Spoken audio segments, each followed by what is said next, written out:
It's Jared. Nah, you got the wrong number. All right. I guess I had another number saved for you, and some random dude answered.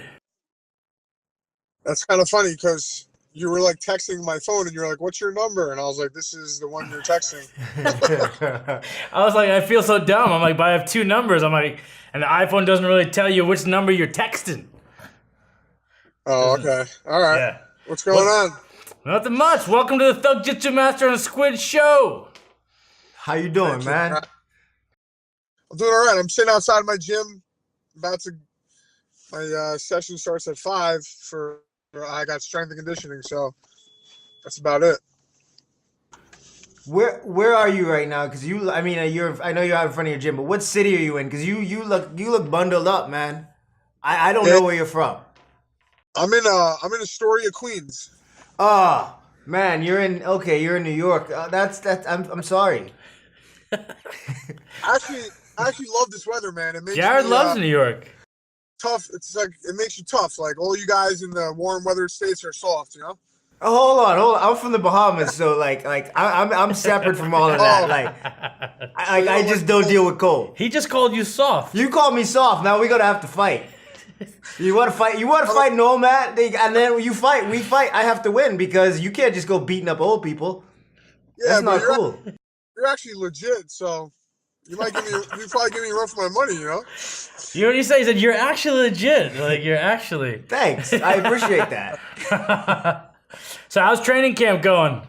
You ready for this fight? You got a tough fight ahead of you. Carlos Diego Ferreira. Yeah, training's going great, man. I've had a great camp. I feel awesome. Everything's doing well. My weight's on point. So I mean, I'm gonna go do what I do, you know. Yeah. When you walk in, you say your weight's on point. You're at the weight you're gonna fight at about right now. Like when you walk into the cage, what do you weigh? Oh, so my last fight was at 55, and I was 179 and a half day of the fight. That's kind of ridiculous. I think getting up to 75 is the middleweight. That's middleweight division. Yeah. When you're over 70. But when I got there to Brazil, I was like 172, and I just went back to eating normally and drinking normally, and I got up to 179 and a half. I don't know how. Yeah, that's kind of nuts. I like to show up. I used to like to show up around 172, but I would get back up to 74 as the max I could ever put back on. But I wasn't a big guy, man. You guys are getting so much bigger. It's ridiculous. I'm small too, man. I'm only 5'9". You know, it's not like I'm 6 foot. You know, 6'1". Some of these guys are monsters.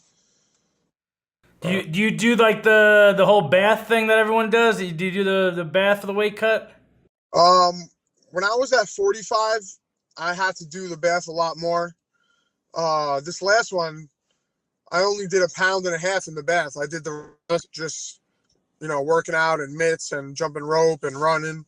And I worked it all off. So, but the last 1.5 pounds morning of the weigh-in, I jumped in the bath for 10 minutes and I lost 1.5 pounds. When you look at Ferreira, where are you going to put it on him most? I mean, we all know he's good on the ground. That's his strength. But where are you going to hurt him the most? I'm going to walk him down, and I'm going to pressure. I'm not going to step back one time. And I know that he's either going to crumble from the pressure, or I'm going to wind up taking him down, or he's going to take a desperate shot, and I'm going to hurt him from top. I'm going to, ground and pound. That's one of my strong points is my ground and pound. I drill that at least 4 or 5 days a week for 1.5 hours, just ground and pound stuff. So I've worked on that a lot, but I box too, man. I box with lots of boxers here in the city in New York. And, all these guys are, fast and long, and I'm just like an Italian, English, white kid that's not fast and long and athletic, and I gotta be like Jake LaMotta or Rocky Marciano and get in there and get to the body and dirty box and stuff like that. So that's my game plan, is just pressure. Nice. And you're doing the whole New York thing. You're popping gym to gym to gym, right? What gyms are you training out of for this fight camp? Yeah, that's what I do, man. I go from I'm at Henzo Gracie's. I do my boxing, kickboxing at Church Street Boxing with Jason Strout, my head coach. My jiu-jitsu, grappling, MMA. We call it grapple box. My grapple box coach is Mike Jaramillo. He's John Danaher's first black belt, so he's legit. I do my strength training at where I'm at right now. It's called Iron Lion Performance, and I do a lot of my. I've been sparring down at Nick Catone's with Eddie Alvarez and Frankie Edgar and all those guys. So I train a lot with Marlon and Edson, so I've been getting a lot of good work in. Yeah, that sounds like a good squad of guys. Grapple Box, though, that sounds like a defunct promotion from like 1998. Yeah. Yeah. Like defunct promotion or like a female fitness class.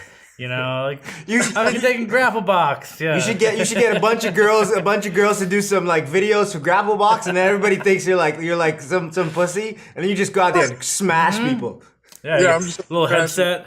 Yeah, the little tiny McDonald's headset. There you go, that works. That'll be all right. Plus the girls will love it. Yeah, that's what it's all about, right?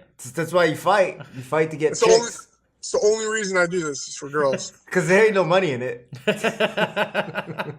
I know. They gotta start paying you guys better, man. Yeah, that's what we did this for, so the next generation can make some money.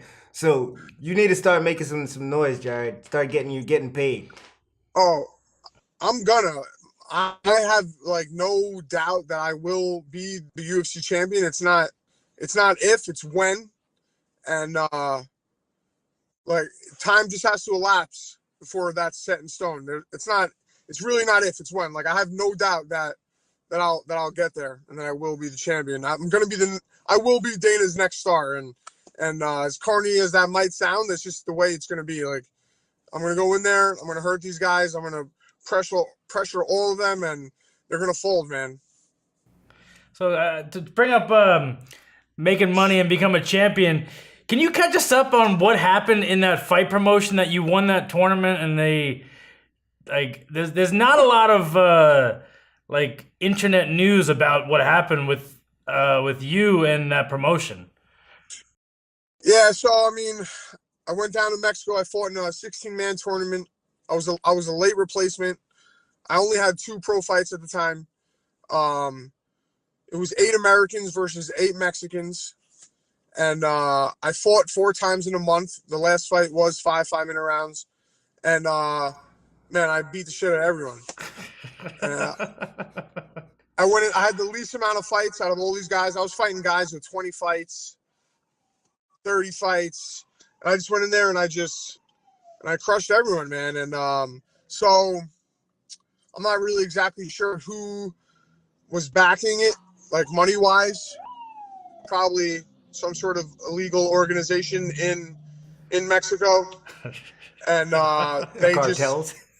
they never paid me, man. They said, screw you, bro. What was I gonna do? Go to Mexico and knock on people's doors, you know? So Because how much were you? How much was the champion supposed to get? It was $100,000. That's because you going down there and you're taking their jobs. That's why they didn't know to pay you. Man, I went down there. I fought. So after the first round, there were 6 Americans left and only 2 Mexicans. Actually, one of the Mexicans is in the UFC right now. Pollo Reyes, Marco Reyes. Yeah. He just fought. He just knocked someone out in his last fight. Just last weekend. Yeah, I saw that. Yeah, it was a good fight. He made it to the 3rd round, and he got choked out by a kid named Rand Weathers from. Oh yeah, I know. From Georgia.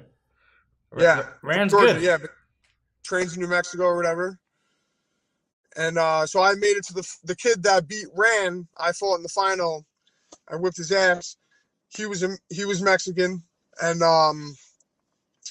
man, they were like, you're gonna get paid on the Thursday after you get home, and I never got paid. So the only reason I went down there was because they had a season before mine for the 170-pound division, and you know Brian Foster from Yep. World Series. Yep. he won the whole thing. That's on that season.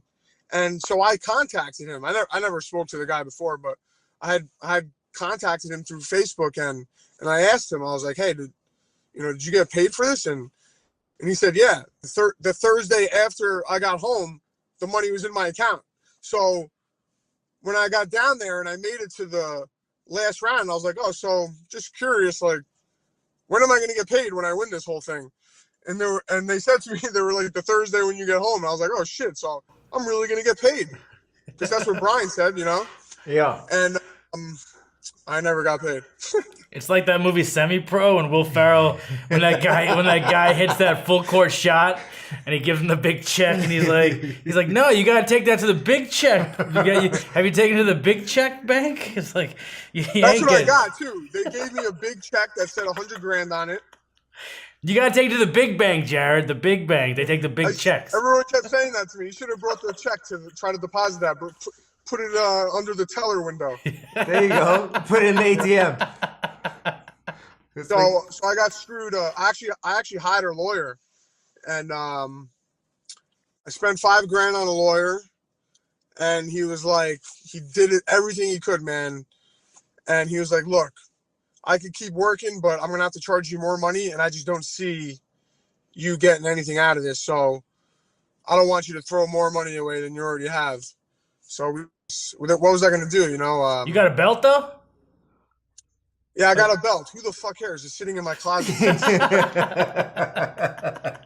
I got home from Mexico in 2013, it's been sitting in my closet. It hasn't moved once. So Damn. yeah, Jared, you're my new favorite fighter. Just that comment right there. I got a belt in my closet. Who the fuck cares? You're my new you're my new guy. You're the guy. You got a new fan right here. Like I've always liked how he fights, but like that I like even more. I like no bullshit. That Eve Edwards like style. Is that Eve likes that type of stuff. I love it. So you got a conditioning workout today. What's your week like? What's your week like as you're closing out and getting ready for this fight? Training week. A lot of it is how I feel. My weight's good. It's not like I need to catch up that like in that sense, but so like yesterday, I had I had my kickboxing, boxing like one-on-one with one of my coaches, and that was like 2 hours. He pushed me to the limit, just nonstop. A lot of bag work, a lot of mitts. He makes me shadow box for like 30, 40 minutes at a time, like nonstop. He won't let me stop. Then I have this we call it the gauntlet, where we have 4 guys Shark Tank me for an hour. Yep. And they put me against the cage on the floor. I got to get up. I got to hold guys down, and so they Shark Tank me for about an hour. That sucks. And then I ran at. Man, that's old school. I'm really man. You just scoring so many points with me right now, Jared. Oh, there's plenty more of this, so just keep listening. I'm listening. Gotta get that. You gotta get that point record. I ran last night. I ran like 6 miles at like a slow pace. This morning I had I sparred actually. I boxed this morning. I did like 6 rounds, then I hit the bag for a while, a bunch of shadow boxing. And I have my strength train tonight, and I'll probably do a light cardio session like as soon as I'm done with my coach here. And then that's it for tonight. I actually got to teach an MMA class later on. So, but a lot of it now, like this close, is how I feel. Like if I feel like I'm a little too heavy, I'll get some cardio in. But I'm usually like 8 weeks out, 6 weeks out, 4 weeks out. I'm running. I do a shit ton of cardio, man. I 4 days a week. I run 6 miles at a really fast pace. I try to do it under 40 minutes, so it's like 6 minutes and something mile, and I'll do hill sprints twice a week. So 6 days a week, I'm doing some sort of cardio, and depending on how I feel, I'll train 2 other times a day, grappling or kickboxing or boxing or MMA sparring. So I do a lot of sparring actually. I do a lot of boxing sparring. Yep. I do a lot of kickbox sparring. I do a lot of rolling and I do a lot of MMA sparring. So I'm sparring like 4 days a week most of the time. So Old school training, 100%. I like that. I like that a lot. A lot of guys getting all techie with their training. Yeah, you getting this fancy shit. Like, you fighting. You know, Yeah. practice fighting. That's what you need to be doing. There's nothing like getting punched and kicked at, you know, that speed, and you got to react and you got to move and you got to, you know, keep your hands up. You can only technical spar so much until, you know, now a guy's, you know, throwing shots at you. You got to, you know, and you got to react. So, you know, it's just getting that timing down where I love sparring though, man. I love sparring. So, you know, and I'm healthy. My brain feels healthy at least. So like until I start getting, if I ever get knocked around, which I don't plan on, I don't think will happen, then maybe I'll cut down the sparring a little bit. But till then, I fucking love sparring, dude. So it is the most fun. Yeah, you're taking a fight in, you know, this time of year. Are you going to try to, barring any injuries, going to try to get on that Brooklyn card? Is that something that you can time out or finish this guy fast and quick, and then ask to get on the Brooklyn card? Yeah, right. But I got one problem. I'm part of a, what do they call that? A wedding. I'm on a wedding. Yeah, you're in A a wedding party. Yeah. I'm in the wedding thing with all the other guys. Whatever they call that shit. And it's like one of my best friends. So I was telling him, I'm like, yo, there's a Brooklyn card on your wedding. So I might be in Brooklyn instead. And he was like, if you fucking do that to me, I'll fucking kill you. But then if I win the fight, I'll wish you a happy marriage on TV. Yeah. But like, I don't really, you know what? Like, I'd rather be in a cage, man, than at a wedding. So. Yeah, right? Weddings are a lot of bullshit, especially when you're in the wedding party. Yeah. I don't mind just showing up at a wedding, but when you gotta... Because then you can leave when you want. Yeah, because he's gonna have to have a speech, like, you know, and all these different rehearsals and... Dinners and... Yeah, a lot of... Yeah, the only reason I want to go to the wedding, well, obviously my friend, but like, I'm trying to see what's up with the girls over there, you know? Yeah, girls at weddings, you know, that's where you can get it in. There's no girl, you know, and I'm sober, so, you know, these girls get drunk. I played the sober role, and I wind up scoring pretty well, so. Hey, that's why you fight, so, you know, it all comes full circle. Yeah. If you don't fight, if you're not fighting in Brooklyn and picking up girls because you knocked somebody out, then you can just pick up some girls at the wedding because they're about to pass out. Yeah, exactly. I don't mean that in a predatory way. No, I mean that in no. a gentleman-like way. A gentleman type... Yeah. Not at all. But A consensual way. They also announced that AC card too, man. Yes. You know, and I've fought an AC like 15 times, you know, on the regional circuit. So as an amateur and as a pro, so I mean, I'll fight there also. I fought there a couple of times. It's fun fighting in Atlantic City. Did you win your Cage Fury title in Atlantic City or? Yeah, I won it. No, actually, I won it in Philly, but I defended it at the Borgata in Atlantic City. That'd be a good kind of coming home either way. Like it's just good for like guys like you, the New York fighters, to get fights close to home. Big cards. You know, within 2-3 hours, so people can at least drive there. You know, it's very hard to expect people to fly to things and, you know, make big travel arrangements. Yeah, of course. It's very easy to get friends to go to Atlantic City. A group of guy friends, they're itching for a reason to go to Atlantic City. Yeah, like, they're itching. When I would fight in Philly, I'd be like, "Yo, I'm fighting," and they'd be like, "You're fighting in AC?" And I'd be like, "Nah, Philly," and they'd be like, "Oh, I can't go to that." Oh man, because we were looking to get all crazy at the club and in the casino. Yeah, casino and exactly. If I tell them, "Yo, I'm fighting at the Borgata," the whole fucking world comes. Oh my, yeah. It's a chance to get a little crazy. Yeah, it's a chance to get a little crazy. That's all right, man. So after, I don't necessarily want to push you to look ahead, but again, you take out Carlos Diego Ferreira pretty quickly, and you ask for that Brooklyn card. Guys that ask for a name also for a specific card, those are the guys that usually, you know, you're putting two things on the table. Who would you look to smash next? You know, I haven't thought about that at all, actually. But I mean, You know who I would love to fight? Bobby Green. He just beat Eric Koch. Yeah. Hey, good fight. Well, that's a good fight. I think that's a good fight for me. That other guy, the stupid red mohawk, what's his name? Red Mohawk. Oh, the guy that had the mohawk off to the side? No. No, he's talking about Mark DeCasey. Oh, Mark Diak. Yeah, Diaksy. I'll fight him. Yeah. Whoever. He's coming off back-to-back losses, though. Yeah, he is. That's He is coming off of 2 losses. yeah. Good point. Yeah. You're coming off of Yeah, W. you don't have a lot to gain in fighting someone that has coming off back-to-back losses. So here's the trick, Jared. Just so you stay focused, you don't worry about it. You let your coaches or whoever's cornering you know. You don't even have to think about it. And after the fight, they give you 3 names, and you just pick 1 or 2 of the 3 names they give you and call them out. Brooklyn, let's get it. All right. Stay I'll take that as focused. Yeah. Stay focused. Yeah, just say it, walk away, and see what happens on the internet later. Yeah. Yeah. That's usually how it works. All right. So, what got you in MMA, Jared? Like, what's your background? Well, I boxed and wrestled as a kid. You know, me and Andrew grew up like in the same area in Long Island, so wrestling was really big out there. But then I moved to Queens, and there was like no wrestling programs here. But I graduated from high school. I was 17, and I found Rhino Fight Team.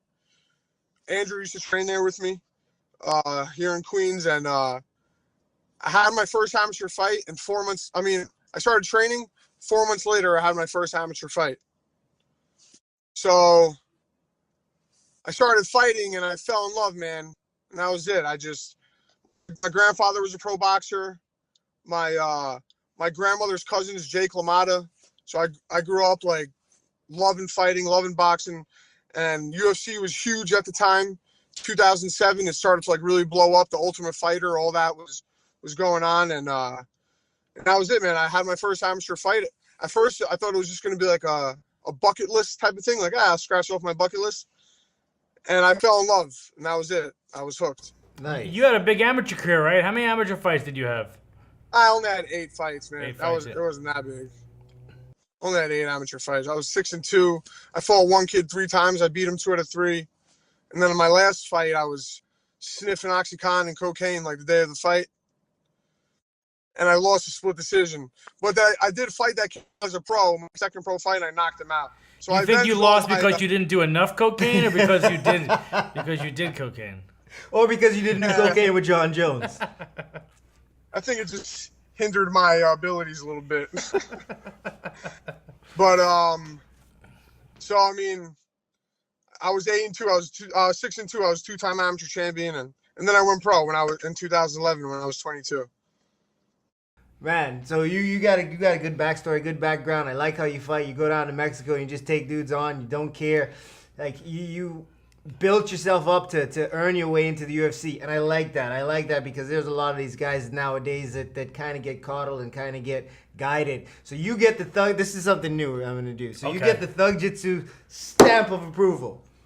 My man. There So it I like is. to It says Thug Thank- Jitsu right there across your name now. So that's thank awesome. you. It will. Will. You'll see. You'll see. We do magic. Andrew's like a magician. He does magic here. So, like, We do some cool stuff with the background. You know, we can go anywhere. We can Yeah, be, like we're in Queens right now. But where do you want to go? What's your favorite place? Where would you like to go for vacation after you win this fight? Oh man, that is a good question.